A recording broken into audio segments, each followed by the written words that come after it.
consider political Islam as not fundamentally different from Nazi ideology, fascist ideology, or communist ideology. Zakat, or almsgiving, is one of the 5 pillars of the Islamic faith, whereby Muslims give generously to those in need or to promote good civic works. But while much of the Muslim world remains mired in poverty, Qatar Charity, an NGO based in Doha, has built hundreds of schools, Islamic cultural centers and mosques in Europe. But is the goodwill of generous Muslims being cynically abused by one of the wealthiest nations on earth to advance the goals of political Islam in the West? What are Qatar's generous goals? Flagrant one is like building mosques, bringing money from the outside and actually paying their way into creating all kinds of NGOs that are actually based here and that can access the institutions. This is the institutional infiltration. In Croatia, they also financed a mosque that was built in the city of Rijeka. This is in some way Islamic colonialism, or they're funding the spread of the Islamic religion. Qatar is the main source of the money who was used to build a big mosque in Ljubljana. And when I led the secret service, we had given a warning that that's not good because there is no free lunch, and because of that I even got some threats with death and real big problems for me and my family. So this just shows that this is a very serious question. Qatar Charity gains its charitable reputation from the small donations it receives from private individuals, but its major funders are the Qatari royal family, the Qatari Ministry of Foreign Affairs, and the Qatari Development Fund. So it should come as no surprise that the charity's European goals reflect the ideology of the Qatari state, and its projects align with its close associates, the Muslim Brotherhood and Al-Qaeda. They dream of doing the caliphate again, and it's a fact. It's all over the place. We should stop organizing World Cups in Qatar and things like this and giving them stage. A country barely larger than Corsica, with a population of only 300,000, is systematically transforming European churches into mosques, financing schools and cultural centers which promote political Islam, and backing pro-Islamic lobbying structures such as the European Islamic Union, whose stated objective is to combat Islamophobia, but which also promotes the veiling of women at a European level. I've said many times that politics is downstream from culture. So if Christianity loses its place in mainstream European culture, something will replace it. Now we have Islam on one hand, and we have internally this new kind of militant secularism that has replaced Christianity, as is causing many problems for Catholics and other Christians who are believers and want to practice their faith. These are the burning issues in Europe. I will not be a politically correct MEP. I will speak openly on these issues. That the Christians are the group that has taken most hit all around the world, and that's not good. Christian authorities, from the Pope down, they don't care. What we have to do is to have stricter rules, and mainly to enforce the principle of reciprocity. One church, one mosque.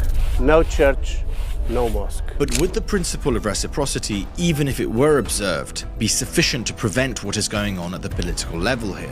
In 2008, Qatari Minister Abdullah bin Hamad Al Attiyah attended the inauguration of the first Christian church in Doha. A diplomatic gesture, to be sure, but a hollow one, in a country with barely any Christians and where nobody can vote. In a democracy, such displays of multicultural approval are used in a completely different way. Well, in Sweden, we see the mega mosque in Malmö being financed by Qatar. We see the social democratic mayor being there at the inauguration. And one has to ask oneself, is this a political strategy of the left to actually accept this development in return for votes? And what would we call that? So we need to expose cynical politics by the left in Malmö, in Molenbeek, where there was an agreement between the socialist mayor and the imams that in return for votes, they will apply a laissez-faire policy vis-a-vis these radical mosques. Es por supuesto que ahora mismo el principal problema de las sociedades en la Europa occidental, España, Francia, Italia, Alemania, Holanda, Suecia, es la inmigración islámica que se organiza a través de las mezquitas. En España, en mi país, proliferan las mezquitas ilegales. Creo que en Estrasburgo, Qatar está preparando una gran mezquita. Like I said, we have to take religion seriously. This is something, and culture, this is something that the left understands, and this is why they have a major advantage when it comes to politics, because they control so much of the narrative. If the imam gets his order what to preach about on Friday from the embassies on Thursday, is this freedom of religion as we understand it? This is politics. And if we are talking about politics, we have to deal with it in politics, because what we could monitor, especially also in the last weeks and in the last months in Germany, crowds on the street calling for a caliphate. Okay, I say if you want to live in a caliphate, there's an easy way. You can pack your luggage and leave into a country where we have caliphates. If you do not like democracy, if you do not like freedom, if you do not like women's rights, if you do not want to respect women, okay, you have the possibility and leave to such countries. But we do not want to have it in Germany. We do not want to have a caliphate all over Europe.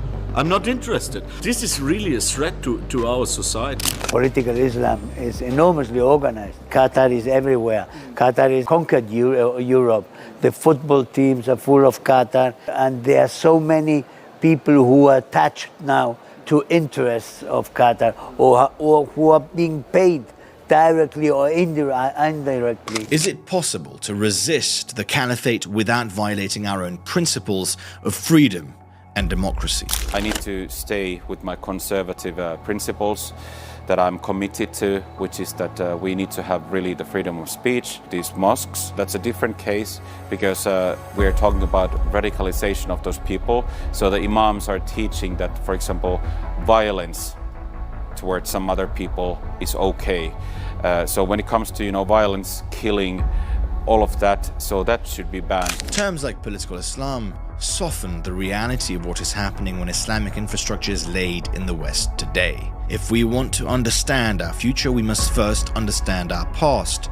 Islamic law has been the basis of statehood in Europe before, and the caliphate once extended to the very gates of Vienna and to the Pyrenees.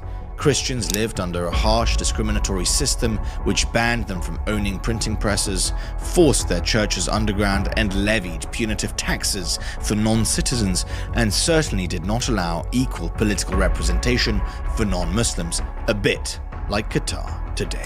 Mosque should not frighten us by itself, but of course there are two more things that should frighten us. One is the interference of foreign countries, so foreign state-level political influence in our countries, in our nations.